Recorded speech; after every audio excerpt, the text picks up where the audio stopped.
ભાવનગર જિલ્લાના ભંડારીયા ગામે આવેલા બહુચરાજી માતાજીના મંદિરે આઠમ તિથિ નિમિત્તે માતાજીનો સ્વાંગ રચવામાં આવ્યો હતો। ભાવનગર જિલ્લાના ભંડારીયા ગામે વર્ષોથી પરંપરાગત બહુચરાજી માતાજીના મંદિરે નવરાત્રિનું આયોજન કરવામાં આવે છે, પરંતુ અહીંયા કોઈ રાસ ગરબાને સ્થાન નથી। માતાજીને પગલે ભવાઈ નાટક રજૂ કરવામાં આવે છે। પૌરાણિક વાર્તા પ્રમાણે સુવાડ ગામથી બહુચરાજી માતાજી ભંડારીયા ચાલતા આવ્યા હતા। માતાજીની આંગી ત્રાપજ ગામે થઈ રહી હતી, ત્યારે ભંડારીયા ગામે રાતવાસો કરીને તેમનું કાયમી સ્થાનક સ્થપાયું હતું।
મારું નામ ટેમ્બા જેલુભા જાડેજા, પૂર્વ સરકારી કર્મચારી છું।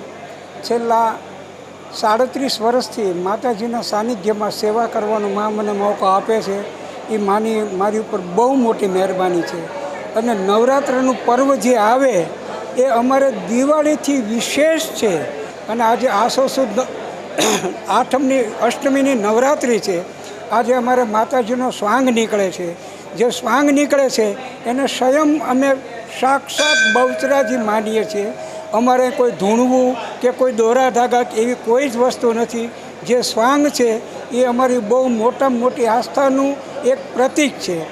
અને અમારા નવરાત્રિની આરતી મહાઆરતી જે થાય છે એ આપણી 3 શક્તિપીઠો અંબાજી, બહુચરાજી કે પાવાગઢ, એમાં નિયમો અનુસાર મશાલ અને ચામર ઢાળતા સિવાય કોઈ જગ્યાએ આરતી થતી નથી, સિવાય કે એક ભંડારીયા। અને આ ભંડારીયા છે ને એ અમારા માનું શરણું છે, એ સ્વર્ગથી વિશેષ છે। જય અંબે। મહોત્સવમાં સૌરાષ્ટ્રનું પ્રાચીન અમારું શક્તિધામ ભંડારીયા બહુચરાજી મંદિર, અહીંયા પારંપરિક પ્રણાલિકાથી નવરાત્રિ મહોત્સવ ઉજવવામાં આવે છે। આજે 8મા નવરાત્રિએ અષ્ટમીનો યજ્ઞ થાય છે માતાજીનો, અને પછી મધરાત્રિએ અહીંયા માતાજીનો સ્વાંગ નીકળે છે। આ જે સ્વાંગ છે એમાં જે માતાજીનો સ્વાંગ નીકળે એમાં હજારો પબ્લિક એ વખતે દર્શનાર્થે આવે છે, માના આશીર્વાદ મેળવે છે।